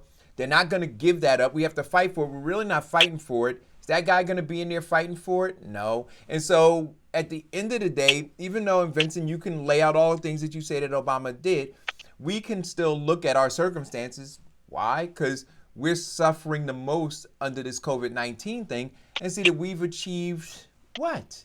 And so we have to be prepared to grapple with this thing that is continuously birthing a product in terms of political folks who then infect through policy every other aspect of our lives. So we're back to the police, right? Well, look at where those policies come from. Look at who the mayors are of those cities, right? Look at who the governors are of those, right? And so nothing really changes. They get a slap on the wrist and they keep it moving.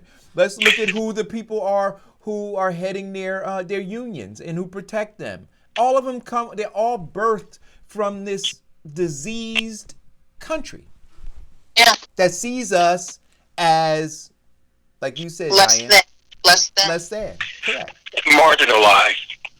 They continue to marginalize our efforts and our contribution to American history. So what they do is they whitewash America. They look at, these corporations that started up in the 1800s were all made off of the backbones of African Americans. Because of massive incarceration, they sent them to work for these corporations, and they started building their roads and plowing their fields and farming their goods. Marginalize our efforts. Looking at, the mass incarcerations of the Clintons, where everybody give him praise and call him the black president. Yet he enacted a single bill that took us back to the post-slavery era of mass incarcerations of black people. So in NJ.com, there's an article that talks about, and it was just out a couple of days ago, that Black, Asian, and Hispanic New Jerseyans are getting hit the hardest with COVID-19, more so than their white residents. We said that 2 months ago. So they're saying Black New Jersey residents are dying at the highest rates. The research found that men dying at a rate of 8.4 deaths per 100 per people hospitalized, and women dying at a rate of 7.4 deaths per 100 hospitalized. The data analyzed as a number of deaths or illnesses per 100 people in the population, which translates to a mortality rate of hospitalized COVID-19 patients. In this case, 8.4% black men and 7.4% black women. And the Hispanic residents are dying at a third highest rate, with the mortality rate hospitalized, of course, 7.8% for the men and 5% for women. They said the disparities, unfortunately, are revealing that themselves that COVID-19 toll we're seeing in New Jersey, says one of the nurses. The one very important lesson learned in this pandemic is the plan to mitigate disease burden in minority patients and the vulnerable communities, as we said. They also talked about, of course, they give the numbers, the difference for white, but what they're saying is this data is a reinforcement. If you want to improve the health of people of New Jersey, you need to start with the building blocks, like better housing, transportation, and jobs for residents. They forgot groceries and better produce is coming to our neighborhoods as well. Hey, and let's not forget about, better resources for our public schools. And they keep talking about wanting to get things back to normal. And I keep saying to everybody, no, we need a new norm. All of those underlying issues now need to be addressed. If Biden is now positioning himself to gather the black vote and be the black representative, then we need to put some things to his face and say, look, these issues need to be addressed. And we need to be focused and stop chasing after every shiny object that comes along. I mean, I'm tired of this. So another article which came out last Thursday stated that black people living in the UK are 4 times more likely to contract the coronavirus and die more so than their white counterparts. So it's not just here in the United States, it's just everywhere that they're talking about. Black people, even in other countries like India and Bangladesh, and and all of it goes back and it's measured towards age, the demographics of your age, related health problems, excuse me, that people still have that we're twice as likely to die because of other underlying issues because of the health system or not being able to go and get health care. Yeah, but see, but this is why, like I'm telling you, Diane, look, and I think that black folks, by and large, are finally starting to get it. I think they got it in 2016 here in America, which is why 1.4 million of them stayed home and said, I'm not voting because there's nothing in it for me, right? Nobody's speaking to my needs. And why Donald Trump's base came out and voted for him, because he was proud to say that he was white and that he was going to take care of white folks. And so white folks said, well, we'll support you then. He didn't, he didn't dance around the issues. He said, make America great again, wink, wink, white again. And they said, okay, we understand, let's roll. Which is why, the article that I sent to both you and Vincent earlier today, where I continue to say that this election that's coming up is not going to be about national poll numbers, right? It's going to be in these battleground states. And if you read that article, it said that Donald Trump is leading in 15 battleground states. Now, I want you to understand the significance of that. With an economy crumbling before our very eyes, right before our very eyes, 33 million people filing for unemployment. The unemployment rate reaching nearly 15%. This guy is leading in 15 battleground states. Why? Because he's telling very specific people what he's going to do for them, and those people saying, we got you. We have this nebulous kind of, Black Lives kind of matter. I'm going to pander to you over here. I'm going to send a Negro whisperer out over here to talk to you about what we might, could, should, what maybe do for you. And you have black folks who are suffering going, you ain't going to do nothing for me. And I'm telling you, unless there is some come to Jesus meeting,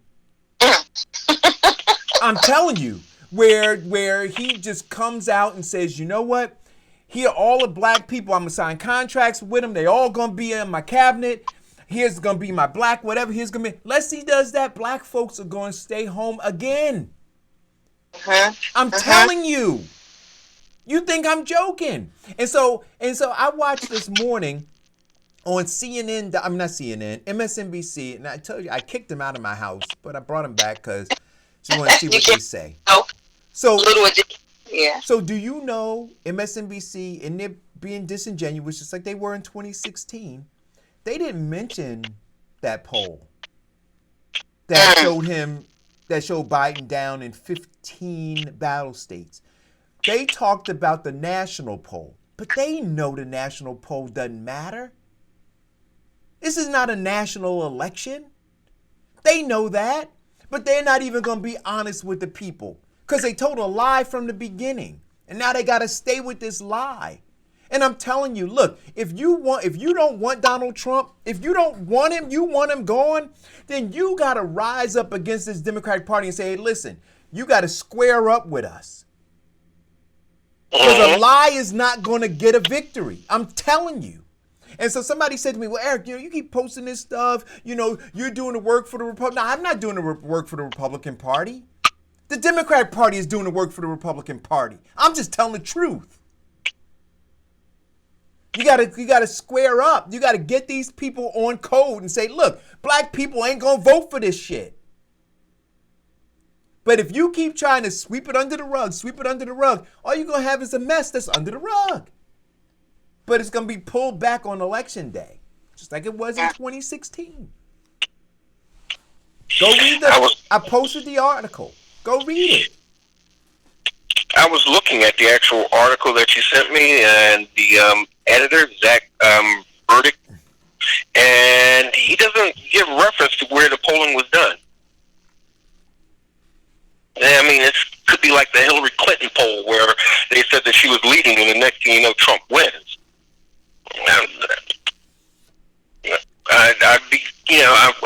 I'd like to see, those polls where they're doing some actual sourcing and giving us where they're actually getting their information from, so we know, what mindset are they coming from, or who are they actually talking to.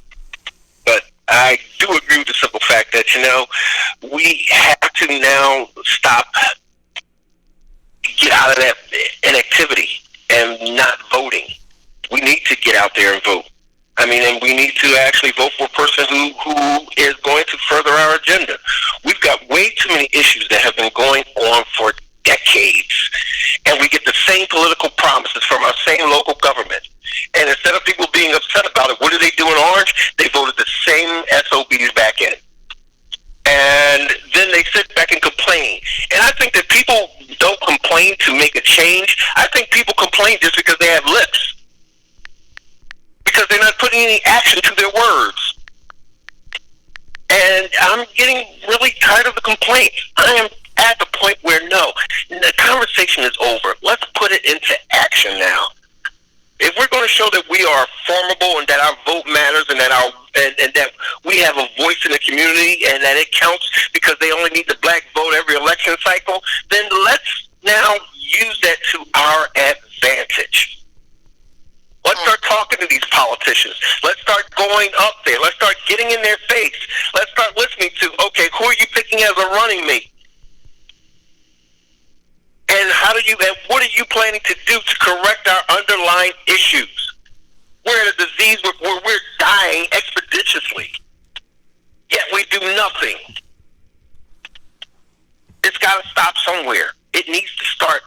It needs to start with us. And so until we do that, we're going to read more articles like the ones Diane is reading about black folks being hunted down and shot and killed and how they see us, because there will be no institutional change.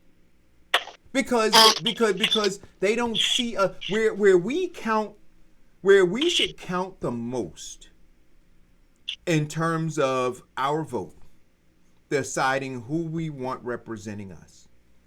We show them in no uncertain terms that we don't care. And so if we show at that level that we don't care, then why do we expect that they care? So do you understand how it's interconnected? Right. Mm-hmm. Yeah. So they say they don't really care. They don't care. So that begins how they see us. They don't care about their kids. They don't care about none of this stuff. We sit and we see that we have disproportionate number of us in prisons, right? But we do nothing to vote for people who can change that. Nothing. But then we say that we care about them. Yeah. So we have to pay more attention to that and be more involved and not just social media vigilantes. Yeah, we do. So I don't know if you saw this article, Eric. I like that term, social media vigilante. So in Good Housekeeping, I just read an article yesterday. They have a step-by-step guide. You actually read Good Housekeeping? Well, do they still sell Good Housekeeping? I read a plethora of different information magazines because you can get stuff from everywhere. No. Everybody has information. I never met anybody who read Good Housekeeping. Yeah, so, anyway. What are you trying? I don't even know what you're trying to say. Nothing. But, so, you hear about Good Housekeeping. I'm trying to give you something, and you're trying to give me shade. That ain't even right. No, listen. I am not. I'm not. Watch it, Eric. She's going to call you misogynistic. Politan and, what is that, Car and Driver magazine, too, because they have good articles. I don't just look at pictures. So anyway, this article, and I pulled it up especially for you, it's a step-by-step guide to making your own sourdough starter. I saw that. I read it. Isn't it fascinating? Isn't it I mean, we talked about this yesterday, but it'd be really great for people to do this, and certainly do it with your children, to understand how, because essentially what it does, it said, is mixing the flour and the water produces yeast, because it actually collects from the air around it all of the things that it needs to do to make yeast. Yeah. I'm excited to do it. And I was in the store yesterday and I didn't get wheat flour to do it. So It's like fermenting the mixture. That's what they call it. Mhm. It looks gross. But yeah, it's like a 5-day process. You know, I'm tagging out on day 2. After that, I'm out. Wow. Yeah, it's too long of a process, and I'm gonna forget what I did in day 1, and then I may repeat the. You know, I can mess up a recipe real But you quick. know, I could give you, so if I do it, so I mean, it's cool if everybody does it. But the cool thing about it is I can give you some of my starter. Mhm. Do you see what I'm saying? So because you keep it, like if you read the thing, you just continue to feed it, right? So you just continue to add water and flour to it, and it stays alive. And So basically, you store it in the refrigerator and keep it covered. It reduces the feeding once, and then the feeding is so disgusting. And then you feed it once a week, at least once a week, if you're not going to be using it to bake. So something is constantly growing in the refrigerator.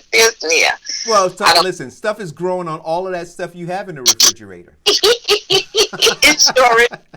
Yeah. I don't want this to jump off and attach itself, though. So, but yeah, I thought that was part of.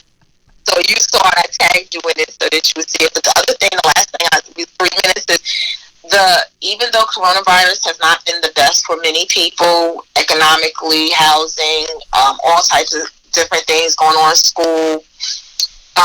There are some amazing photos that I posted on my Facebook page about how visible the world is now because pollution has been reduced. Wow. And even in the facts of New Jersey, how much pollution has been reduced. And they talked about how in one day there are like 30,000 planes that are across the country moving, and it's now down to like 6,000 planes. So you have like the pollution from the planes, the carbon monoxide, all the stuff that the chemicals that they're stirring up and moving around the country is now clear. They showed pictures. Of course, we talked about the canals.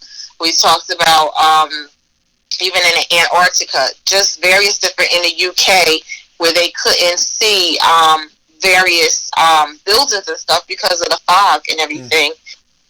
Venice, Italy. So here's a question I want to ask both of you guys. Does this lend to the argument of the progressives who want this Green New Deal? See, because now you have evidence. You have indisputable evidence that shows that if you cut down emissions, here's what you can have.